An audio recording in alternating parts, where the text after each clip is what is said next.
네, 이제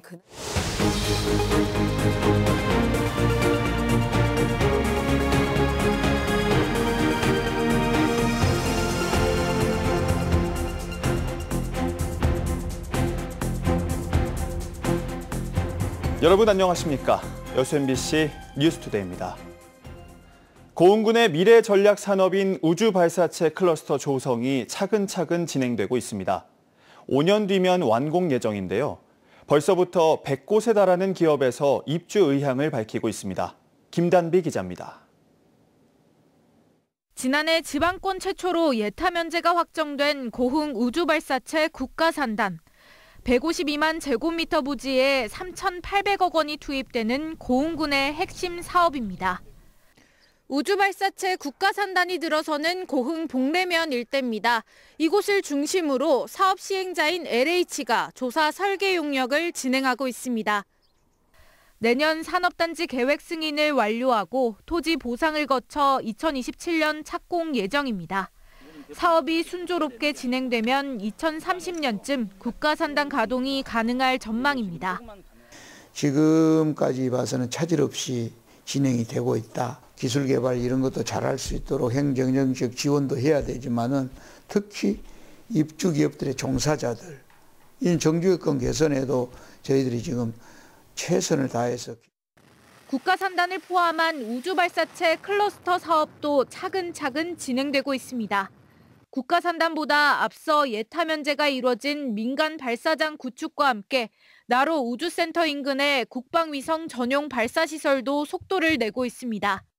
이와 함께 발사체 산업 생태계 조성 역할을 하는 기술 사업화 센터까지 들어서면 우주발사체 클러스터 조성은 어느 정도 골격을 갖추게 됩니다. 여기에 최근에는 나로 우주센터까지 진입하는 국도 15호선 4차선 확장이 예타 대상에 선정되면서 기업들의 입주 러시가 이어지고 있습니다. 앵커 기업인 하나 에어로스페이스와 이노스페이스를 비롯해 이미 11개 기업이 입주하기로 했고 이 밖에 80여 곳도 입주 의향을 밝히고 있습니다. 발사 서비스를 사업화하는 데 전략적으로 이점이 있는 게 가장 큰 장점이고요. 발사체를 운송할 때 드는 비용, 시간 이런 것들을 단축할 수가 있고요. 우주발사체 클러스터 조성으로 인한 생산 유발 효과만 4조 9천억 원. 앞으로 5년 뒤 우주강국을 향한 전초기지로 도약할 고흥군의 청사진에 기대와 관심이 집중되고 있습니다. MBC 뉴스 김단비입니다. 내년 여수 세계 선박람회 기간 동안 여수공항의 부정기 국제선 운항이 적극 추진됩니다. 선박람회 조직위원회는 최근 김종기 사무총장이 박상우 국토부 장관을 만나 여수공항의 부정기 국제선 허가와 국내선 증편, 여수행 열차 증편 등 국토부 차원의 지원 방안을 건의했으며 박 장관은 항공과 철도 등 교통편의 증진에 적극적인 협력을 약속했다고 밝혔습니다. 조직위는 선박람회 성공 개최를 위해서는 중앙부처의 협력이 중요하다고 보고 지난달 국무조정실을 시작으로 적극적인 대외 활동에 나서고 있습니다. 국토교통부, 서울시, 기획재정부 등은 어제 정부 서울청사에서 부동산 관계기관 회의를 열고 지난달 발표한 지방 소재 준공 후 미분양 주택 매입 등 대책을 속도감 있게 추진하겠다고 밝혔습니다. 정부는 LH를 통해 지방에 있는 준공 후 미분양 주택 3천 가구를 직접 매입하는 방안을 추진 중으로 오는 21일 매입 공고가 이뤄진다고 설명했습니다. 또 필요시 당초 발표한 3천 가구 외에 추가 매입도 검토할 방침입니다. 지난 1월 기준 전남의 준공 후 미분양 물량은 2,445가구로 전국에서 두 번째로 많았습니다. 순천 폐기물 처리 시설 입지 결정에 대한 집행정지 신청에 대해 1심에 이어 2심 법원도 순천시의 손을 들어줬습니다. 이에 주민들은 대법원의 판단까지 받아보기로 결정했는데요.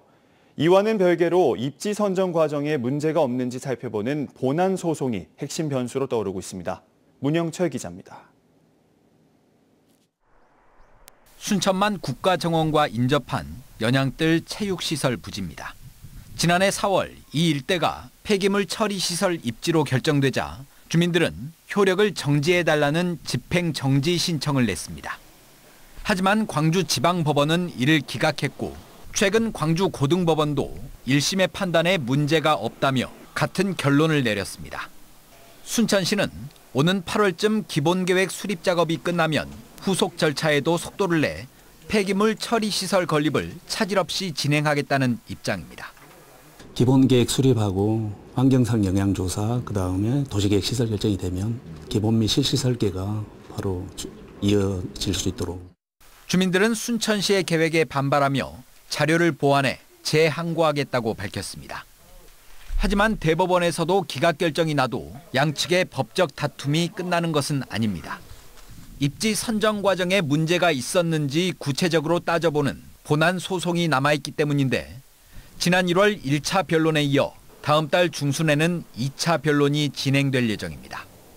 서울 마포에 추진된 쓰레기 소각장의 경우 입지 결정 고시 집행정지 신청은 모두 기각됐지만 올해 초 본안 소송 1심에서는 입지 결정 처분을 취소한다는 판결이 나온 점을 주민들은 주목하고 있습니다. 집행정지랑 본안소송 전혀 관계가 없는 거죠. 다른 사항입니다. 다만 이제 저희들은 시민들의 피해를 막아보고자 집행정지를 이제 계속 재항고할 생각입니다. 법적 다툼이 계속될 상황에서 순천시는 조만간 주민들과 대화의 자리를 마련할 계획이라고 밝혔지만 양측의 입장차가 워낙 극명한 데다 갈등의 골도 깊어 만남이 성사될지는 미지수입니다. MBC 뉴스 문형철입니다. 여수산단을 횡단하는 여천선을 폐선하고 그 부지를 재활용하자는 보도 어제 전해드렸는데요. 지금도 운행 중인 철길을 걷어내는 대형 사업인 만큼 넘어야 할 산이 많습니다. 현실성은 있는 건지 최황지 기자가 따져봤습니다. 울산 미포산단에 있는 장생포선입니다. 유류를 수송하던 철길이었는데 활용도가 떨어지면서 지금은 열차 운행이 중단됐습니다. 부지는 오랫동안 방치됐는데 정작 인근 기업들은 공장 지을 땅이 없었습니다. 울산시는 부지 활용을 위해 정부에게 장생포선 폐선을 건의했고 국토부도 이를 승인했습니다. 현재는 산단 입주 기업들이 용지 매입 계획서를 제출했고 울산시도 도로와 주차장을 설치하기로 했습니다. 울산 미포 산단 같은 경우는 새로운 땅이 없다 보니까 그거를 좀 확보하고 싶은 그런 필요성이 있었죠. 기업들이 좀 필요로 하고 하다 보니 저희들이 설득하러 간 거죠. 장생포선은 산단 내 철로를 산업 용지로 활용했다는 점에서 여천선 재활용과 닮았습니다. 하지만 2018년부터 운행이 끊긴 장생포선과 달리 여천선은 지금도 활용 중인 기업이 있어 아직 넘어야 할 산은 많습니다. 정량면 쪽에도 한 20억 정도 들여가지고 시설 보완하고 공업사역도 시설 보완한다고 그러고 계속 투자가 지금 이루어지고 있거든요. 투자를 하고 있는 선을 이렇게 폐쇄를 한다든가 그런 부분에 대해서는 좀 현실성이 좀 없어가지고. 결국 여천선 재활용을 위해선 철길 사용을 중단해야 하는 만큼 기업 간 협의가 최대 관건입니다. 또 폐선 후 부지 활용을 위해선 기업들의 투자 의향도 중요합니다. 특히 여천선은 장생포선보다 더 길고 부지도 더 넓어 사업 규모 또한 커질 것으로 보입니다. 이처럼 여러 난관은 있지만 최근 산단 입주 기업 가운데 여천선 재활용에 공감하는 기업들이 늘고 있다는 점은 주목해야 될 대목입니다. 여천선 부지를 활용하면 탄소 중립 시대에 발맞춰서 공공 유틸리티 시설을 구축하고 여수 국가산단 입주 기업들이 공동으로 사용할 수 있는 친환경 인프라를 조성할 수 있을 것 같습니다. 여수 상공회의소가 여수산단의 위기를 해결하기 위해 추진하는 여천선 재활용. 기업과 지역사회의 공감대 형성이 사업 추진의 첫 단추가 될 것으로 보입니다. MBC 뉴스 최황지입니다.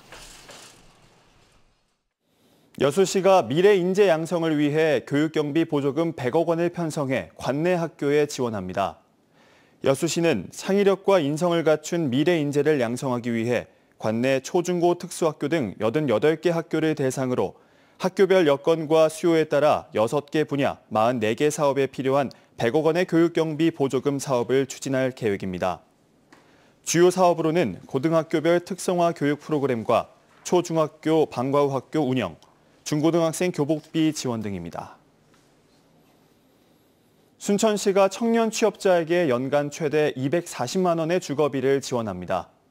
지원 대상은 순천에 거주하며 3개월 이상 근무하고 있는 18세 이상 45세 이하의 무주택 청년으로 월 20만 원씩 최대 1년 동안 주거비를 지원받을 수 있습니다.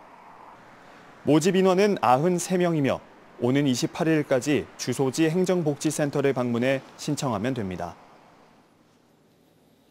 광주 디자인 비엔날레가 올해 창설 20주년을 맞았습니다. 올해 광주 디자인 비엔날레는 모든 존재를 끌어안는 포용을 주제로 공존과 배려의 가치를 전시에 담아낼 예정인데요. 박수인 기자가 보도합니다. 이동권 보장을 요구하는 장애인들의 대중교통 탑승 시위는 차별에 관한 첨예한 논란을 불러일으켰습니다. 올해 광주 디자인 비엔날레는 이처럼 서로 다름에서 오는 차별과 갈등에 주목합니다. 그리고 디자인의 역할을 포용으로 삼았습니다. 디자인이란 단순히 아름다움을 추구하는 것에 그치지 않고 모두가 더 나은 삶에 다가갈 수 있는 가치를 담아야 한다는 겁니다. 디자인이 단순히 뭐 이런 예쁜 물건을 만드는 것이라든지 예쁜 포스터를 만드는 것에서 끝나는 것이 아니고 어떻게 하면 디자인의 모든 사람의 어떤 차이나 어떤 다른 것을 끌어안아 줄 수 있는가, 그것을 보여주고 싶은 겁니다. 올해 광주 디자인 비엔날레는 포용 디자인을 세계와 삶, 모빌리티와 미래 등 4가지 관점에서 조망합니다. 세계 디자인계의 중요한 흐름인 포용 디자인이 일상 속에서 어떻게 존재하는지, 첨단 기술과 결합한 포용 디자인은 현재와 미래를 어떻게 바꾸고 있는지 제품과 환경, 공공의 영역에서 보여줍니다. 차별 없는 이동권을 보장하는 디자인을 광주 지하철에 실제로 적용하는 프로젝트도 진행됩니다. 이런 포용 디자인의 가치가 지속적이고 보편적으로 구현될 수 있도록 광주 포용 디자인 매니스토 선언도 준비되고 있습니다. 전 세계에 있는 디자이너들이나 어떤 이런 정책을 만드시는 분들이 모든 것을 하고 디자인을 하고 계획을 할 때 포용적인 어떤 관점에서 모든 것을 바라볼 수 있도록 하고, 그러나 거기에는 언제나 광주라는 이름이 들어갈 수 있게 해서. 창설 20주년에 열리는 제11회 광주 디자인 비엔날레는 오는 8월 말이나 9월 초쯤 개막해 65일 동안 광주 비엔날레 전시관에서 관람객을 맞습니다. MBC 뉴스 박수인입니다. 전라남도와 고흥군, 대상과 하나수산이 김육상양식 기술 개발을 위한 업무 협약을 맺었습니다. 4개 기관은 컨소시엄을 구축하고 김육상양식 기술 공동 개발을 통해 김산업을 친환경 성장 산업으로 육성하기로 약속했습니다.